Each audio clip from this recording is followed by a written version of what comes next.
Welcome everybody. In this tutorial we are going to show you how to make a Duskblade macro, or multiple Duskblade macros as it is.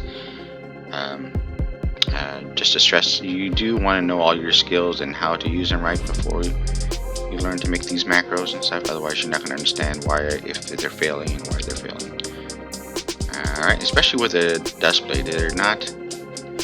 The thing about a Duskblade is it's made to be a very technical class.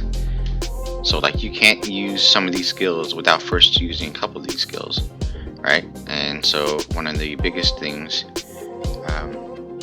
so like for instance, I'll show you, when you use Gale Mark, then that opens up two options of skills, and then you can go different paths from there, right?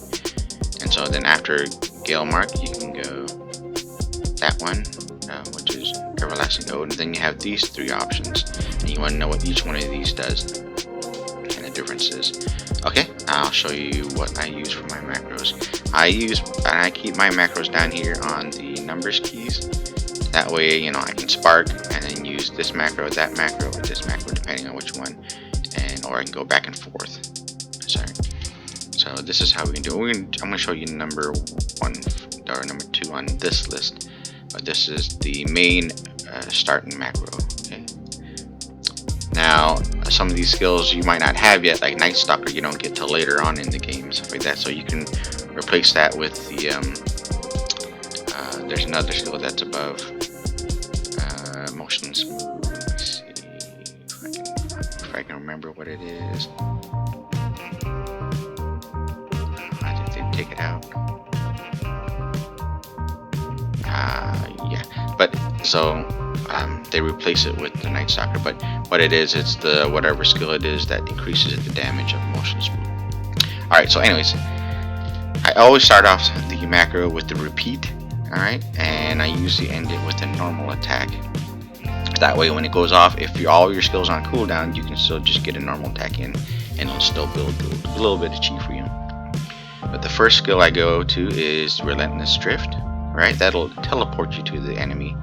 Alright, and then Gale Mark, Everlasting Ode, and Winged Dragon. And now the reason why I do it this way is because if I'm in a cave or an area with lots of mobs, and let's say there's a bunch of mobs, this is an AoE, this is an AoE, and then this is an AoE, and none of these require you to use any chi, so this skill, or this macro, would actually build chi up pretty fast, right?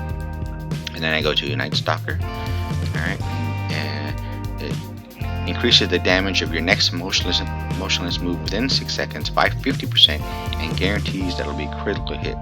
Well, that's really big to have this one go off on it, right?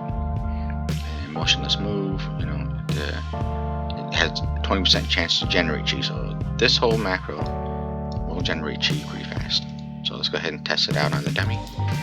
Let's say we're far away. There we go. And all I've done is just push the macro. I'm not doing anything else to it. There you go. There's Winged Dragon. And there's motion move. And you see the damage on here. I'm on a private server, so your damage might not be as high. But there you go. It generates chi really fast. Okay. Alright, let's check out the next macro, which is my tanking macro.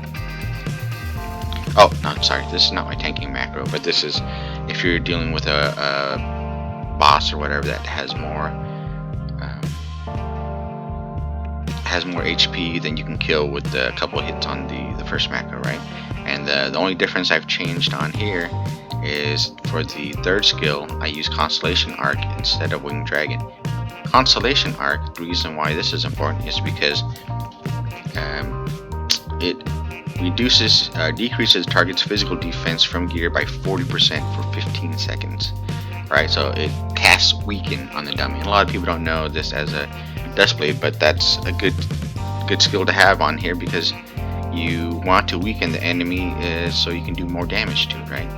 And then I have Winged Dragon too, because when you go through this cycle, if it goes back fast enough, it'll get the Winged Dragon also. And then you got your Night Stalker, motionless move, normal attack. Alright. So this one will cost chi, and this is why I don't use this one at first. Use number 2. But this macro will actually still build chi on top of it. So let's get rid of chi and I'll show you how fast it builds it up. But like I said, it's not gonna be as fast as the first one. But there you go. See that constellation arc just took out the damage, but it put that weakened status on the dummy. So for 15 seconds, it's gonna take more damage. All right, but see, it still builds. It's just not as fast. 1, 2, and there's a drop. Boom. So you can still build up to all your sparks in relatively good time. Okay. Now, macro number 3. This is the tanking macro. I actually got this macro from a guy on YouTube who has really good Duskblade, and this one is very vicious. The cooldown on Gale Mark and Everlasting Ode when you're in Reaper form is reduced to 1 second, so you can go back and forth with these really fast. And when you spark and use this macro, you build chi so fast, it's ridiculous, and it does massive damage, and they're both AoEs. So I'll show you what it's like. So first, when I push the macro, it didn't launch, but it's supposed to do that, and then there you go. That's what it's supposed to look like. So it's just going back and forth. The chi is building really fast. It's an AoE and it does massive damage. And then you can spark again, keep going. There you go. It is so useful for tanking and just doing massive damage in crowds. So you can pull a whole bunch of mobs, and as long as you position yourself right in between, on the edges of the mob, so you can get that spread, because they're AoEs, but they're not all around the circumference AoE. It's more of a pie-shaped AoE, I guess you can call it. Alright, so there you go. That's your 3 macros you have for Duskblades. Any questions, go ahead and put them in the comments, or if there's any suggestions or macros that you guys use, let me know and I'll test them out. Alright, I will see you guys in game. Peace.